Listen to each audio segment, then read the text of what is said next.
अस्सलामुअलैकुम इंटरनेट।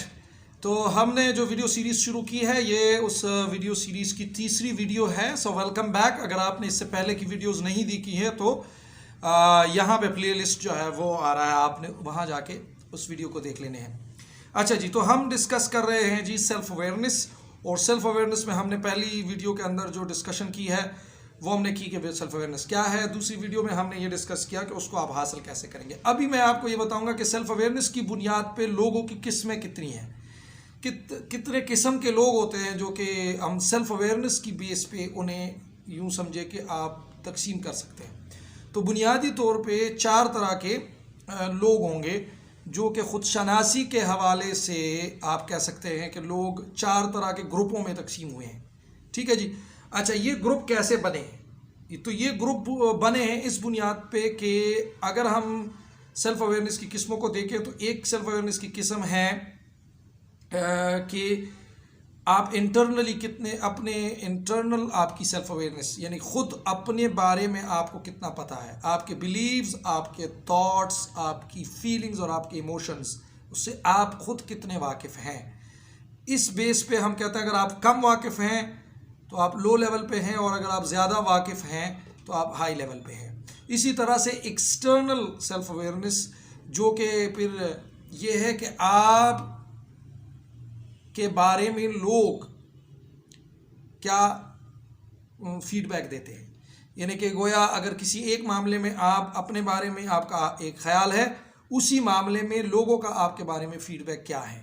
तो गोया जो फीडबैक है, दूसरों का जो ख्याल है, उसको आप एक्सटर्नल सेल्फ अवेयरनेस की बात कहेंगे। तो जो एक्सटर्नल सेल्फ अवेयरनेस में गोया जो कि बाहर और अंदर से एक जैसा होता है, वो हाई लेवल ऑफ अवेयरनेस पे होता है।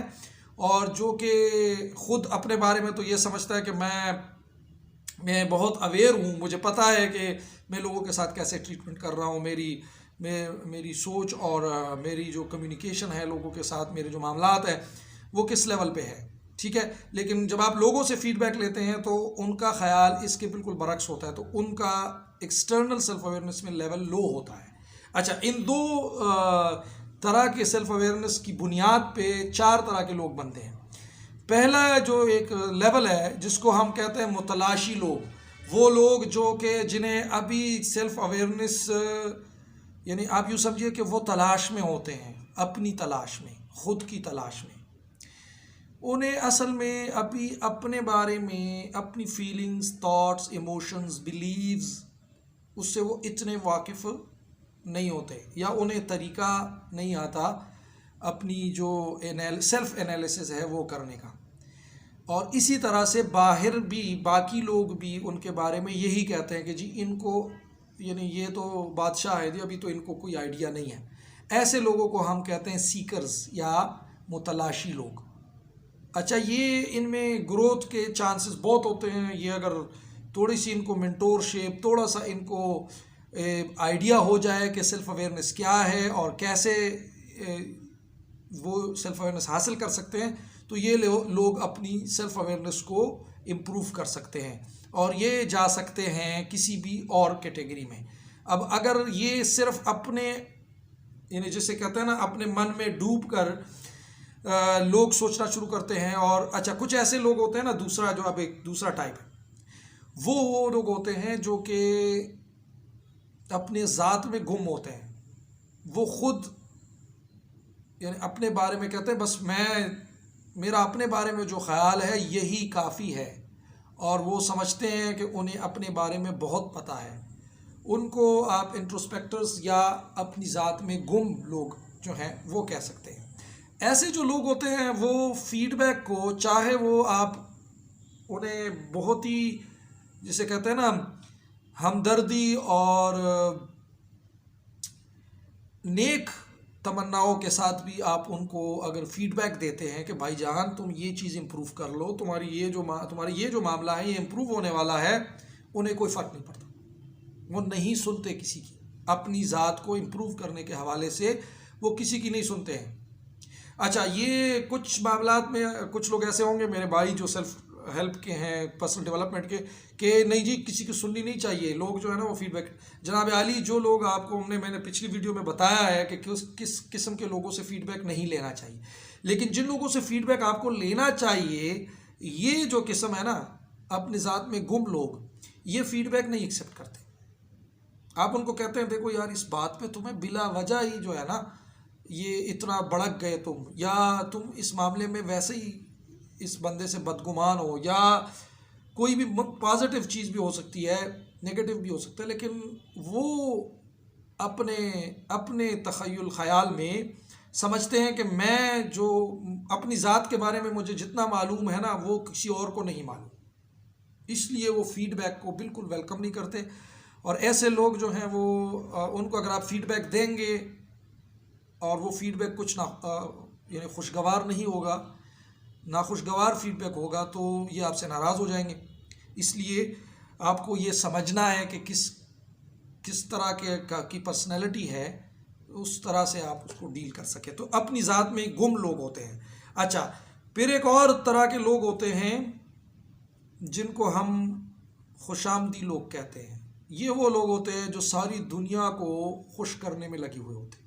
क्या मतलब ये कि जी आप इनको कुछ भी कहें ना, ये कहेंगे हाँ जी बिल्कुल, आप बिल्कुल ठीक कह रहे हैं, बिल्कुल जी ऐसा ही करना चाहिए मुझे। और वो बुनियादी तौर पे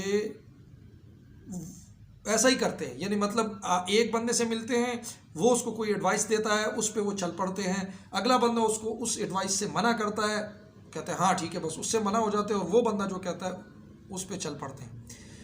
और ये अपनी रिफ्लेक्शन नहीं करते हैं, खुद नहीं एनालाइज करते हैं। जो हमने डिफरेंट टेक्निक्स बयान की ना, ये खुद अपने आप को टाइम नहीं देते हैं, कंपेयर और कंट्रास्ट नहीं करते हैं, रिफ्रेमिंग नहीं कर पाते हैं, ये सही सवाल अपने आप से नहीं पूछ पाते हैं। ये वो लोग होते हैं जो दूसरों को खुश कर रहे होते हैं। क्या मतलब, यानी सारी दुनिया की एडवाइस पे अमल करने वाले लोग जो हैं, या यूँ समझ ले कि ये वो लोग होते हैं जो फ़ौरन अपनी बारे में राय बदल लेते हैं अगर कोई बंदा उनको फीडबैक दे देता है। इसलिए ये भी कोई अच्छी बात नहीं है कि आपको किसी ने आपके बारे में कुछ कहा और आपने उसको बिलीव कर लिया। ठीक है जी। सो ये है खुशामदी लोग, ये प्लीजर्स होते हैं, सबको खुश करने वाले होते हैं। अच्छा, अब आती है ना ये जो चौथी कैटेगरी है, this is the best one. और यहाँ तक पहुँचना जो है इसी का सफ़र है जो मैंने ये सीरीज़ शुरू की है, जो कि ट्रांसफॉर्मेशन है, वो है ही सीकर से अवेयर बनने तक का। सीकर कौन है? जो ये रियलाइज़ करता है कि मैं अपने बारे में खुद भी सोचूंगा, अपने आप से सही सवाल भी पूछूंगा, अपने आप को टाइम भी दूंगा, जो चीज़ें मेरे इम्प्रूव होने वाली हैं उसको इम्प्रूव करने के लिए तरीक़ेकार भी और रास्ते भी ढूंढूंगा, और लोगों से भी फीडबैक लूँगा जो कि गिने चुने लोग होंगे, वो लोग जो मेरे खैर ख्वाह हैं उनसे। अच्छा, ये दोनों मिला के यानी अपनी जो ज़ात पे सोचने, अपने आप से सवाल करने, अपने आप को वक्त देने का, और अपने खैर ख्वाहों, अपने अच्छे दोस्तों, मुरब्बी, मेंटोर्स, फ्रेंड्स, कोच जो भी हो उसकी सुन के, इन दोनों को मिला के कोई स्ट्रेटजी जो बंदा बनाता है वो होता है सेल्फ अवेयर बंदा, वो होता है खुद आगाह बंदा या खुद शनास बंदा। अच्छा, आपको सफ़र जो है वो यहाँ तक पहुँचने के लिए करना है। अच्छा, क्या खुद आगाही मंजिल है? तो खुद आगाही मंजिल नहीं है, खुद आगाही सफ़र है। तो आप इस सफ़र को जारी रखें, और अपने आप को अगर आप एनालाइज़ करते हैं, तो अभी मैं आपको ये टास्क दे रहा हूँ और आप कमेंट में मुझे बताएं भी कि आपको क्या लगता है कि आप इन 4 खानों में से किस खाने में हैं। क्या आप मुतलाशी है? क्या आपको लगता है कि मैं अपनी ज़ात में गुम हूँ?